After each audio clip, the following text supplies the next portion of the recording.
Bonjour tout le monde, je fais cette vidéo aujourd'hui parce que je me suis rendu compte qu'il y a des personnes qui demandent souvent quel matériel avoir pour commencer le scrap.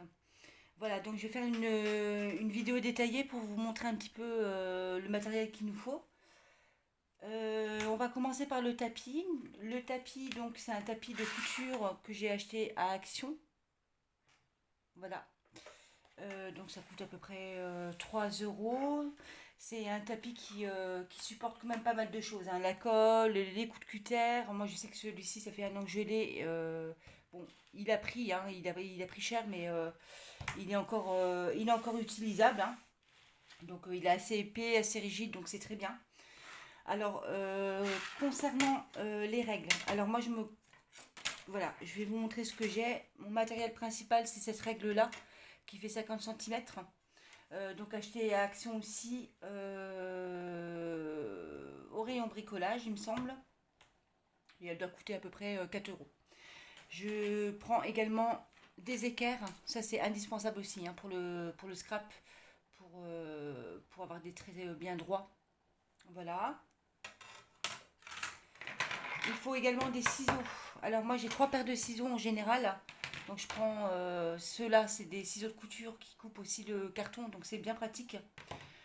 Des ciseaux, une paire de ciseaux normales et des tout petits ciseaux fins de précision, j'appelle ça. Voilà, donc pour couper des petites pièces. Et puis là, moi je fais des die cut bien souvent au ciseau, donc c'est pas mal pour couper. Il faut également, alors ça c'est indispensable, c'est le cutter. Donc un cutter normal, hein. Voilà. Et j'utilise également une lame coupante, genre scalpel. Après, c'est très dangereux, mais bon, au niveau des précisions, c'est quand on a des choses à couper très précises. C'est bien pratique. Voilà, moi j'utilise ça.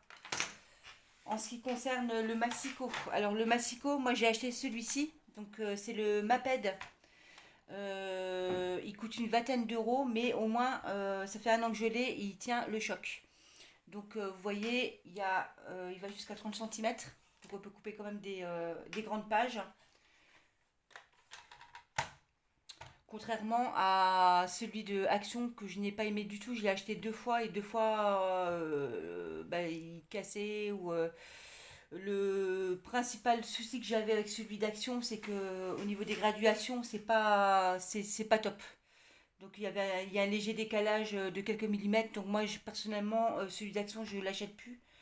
Celui-ci donc il est à une vingtaine d'euros et celui d'Action je crois qu'il est à 5 euros je crois, il me semble. Si mes souvenirs sont bons. Voilà. Ensuite, pour faire les pliures. Donc, j'ai ce matériel-là acheté à Amazon. Donc, c'est de Vassen Creative. Voilà. Donc, 30 sur 30. Donc aussi là des grandes pages. Et vous avez en fait plus de 5 millimètres. Vous avez un choix de pliure. Il y a, y compris dans cet appareil-là, vous avez ce plioir. Donc, on range là, je vous montre. Vous voyez. Alors, moi, il n'est jamais rangé parce que je l'utilise très souvent, donc il est plus sur mon bureau qu'autre chose. Donc, j'ai ce plioir-là et j'ai le bleu qui est un peu plus fin en plastique et j'utilise également ça parfois.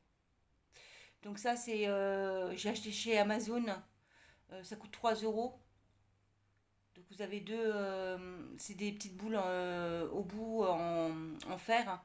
Et vous avez une grosse et une petite. Voilà, donc c'est bien pratique. Et pour le scrap, ce qu'il faut également, c'est la colle. Alors moi, ce que je fais au niveau de la colle, je vous explique. Alors moi, je prends celle-ci, hein, elle propose. Donc ça, c'est la colle d'Action qui fait 1,75 € il me semble. Alors contrairement à la colle blanche, celle-ci ne fait pas d'auréole sur le papier quand vous collez. Donc ça reste bien plat.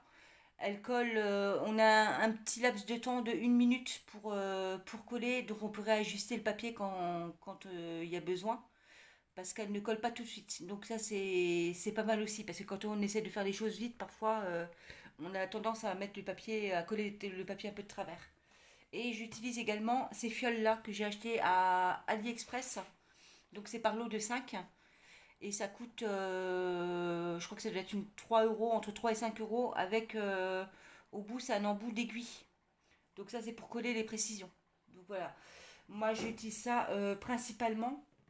Et pas de crayon de papier, mais par contre, le critérium, ça fait des traits plus fins. Voilà. Donc, pour récapituler tout ça, voilà, je vous remets exactement mon matériel. Donc, l'appareil à pli de plioir, les ciseaux, les équerres, la grande règle, le cutter, la colle que je vais mettre là et le massicot. Voilà. Alors globalement, voilà, c'est tout ce que vous avez besoin pour bien commencer le scrap. Voilà, vous avez besoin de tout ça. Alors j'espère que c'est une vidéo qui vous a plu. Je vais en faire d'autres bientôt pour vous expliquer comment faire une reliure d'album photo. Je vais parler également grammage de papier pour vous expliquer un petit peu ce qu'on prend comme épaisseur de papier pour faire telle et telle chose. C'est une page aussi où une page YouTube où je vais faire également des tutos, des albums, des calendriers de l'Avent. Donc je ferai au fur et à mesure tout ça. Et je vais faire tant bien que mal des vidéos surtout pour les débutantes, quoi, pour aider les débutantes à bien commencer. Voilà. Alors n'hésitez surtout pas à aimer la page parce que j'ai besoin de visibilité, je pense que vous en doutez. Et je referai des vidéos, je pense que j'en ferai une ou deux par semaine sur des sujets bien précis qui pourront vous aider. Et je vous montrerai également sur YouTube mes réalisations et comment je les réalise. Voilà. Et bien écoutez, merci beaucoup de m'avoir suivi. N'oubliez pas surtout de vous abonner, d'aimer la page. Et à très bientôt. Merci, passez une bonne journée. Au revoir.